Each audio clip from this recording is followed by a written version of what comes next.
Hello, good day, everybody. Welcome back to my daily tutorials. What I have today is a application of Boyle's law. All of this is question that involves gas problems. The interactions of pressure, temperature, and volume of a given gas. So this is application of Boyle's law. Look at this. There are two tubes, or one tube kept horizontally and later inverted face upward with the closed end down.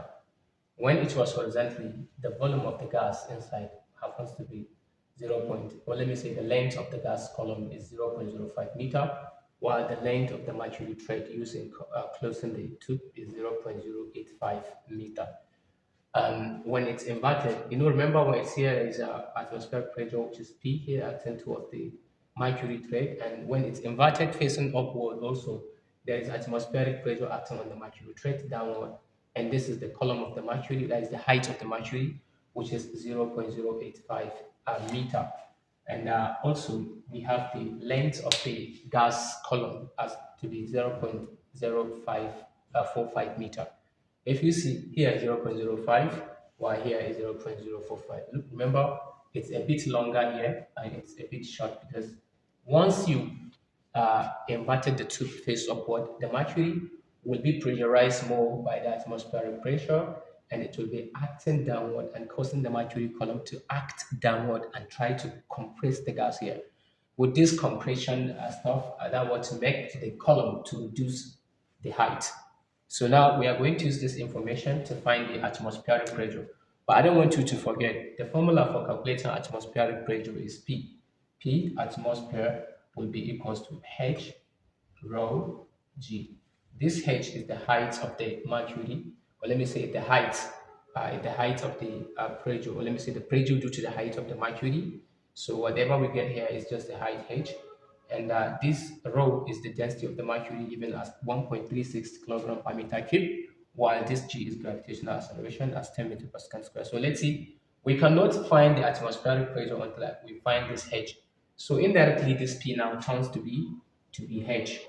Now this is turning to be H. So let's find the H. How do we get the H?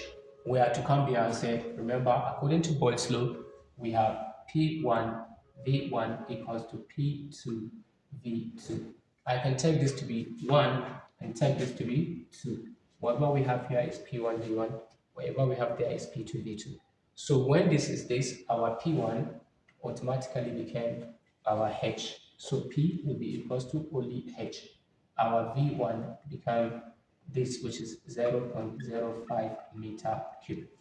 Now our P2 is when the pressure, the atmospheric pressure acted downward, the mercury also comes downward. So the two of them are vectors and they move in the same direction. Therefore, the two pressures will be added because they move in the same direction. So what we have is H plus the column of the mercury, which is 0.085,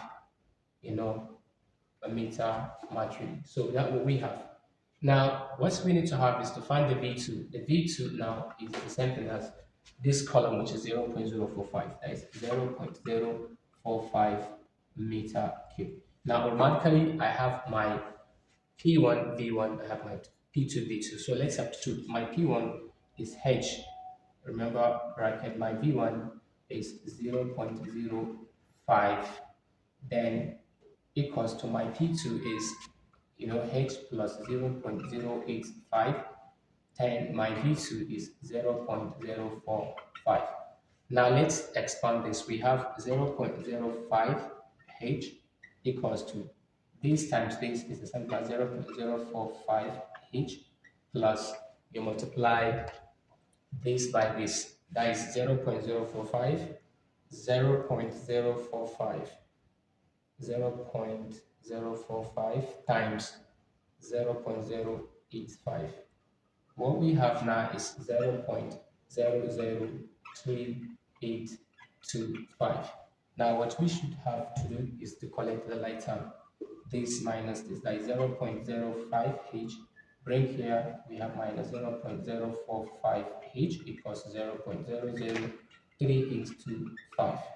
When you subtract 0.045, 0.05 minus 0.045, the answer is 0.005 H equals to 0.003825. Now we divide both sides by 0.005. Remember 0.005. This take away this. Our H will be the same thing as 0.003825 divided by 0.005. The answer is 0.765 millimeters or meter of mercury. So this is what we have as the height of the mercury. Now we can use this H now to find the atmospheric pressure. From this formula, we have P atmosphere equals to H rho G, and this is equals to my H is 0.765. 0.765 times our rho is 1.36, that is 1.36 times our G is 10. Now this is the same as 0.765 times, when you multiply this by 10, it's going to be 13.6. And finally, you multiply this times 13.6. The answer is 13.6 times 0.765.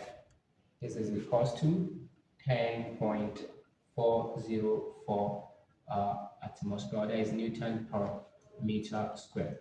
That is the atmospheric pressure acting on the column of the mercury in this very example. So even if you understand my talks because I'm not watching the camera, I want you to go around and check, around all this process. Keep the screen like this. Make a pause and put pause there and you story it from beginning to end because I didn't clean anywhere from this part to this part. You'll be able to assimilate. If there's any misunderstanding on this, you can comment with your problems. Let's see how we can get it solved together. And thank you so much. Have a nice day.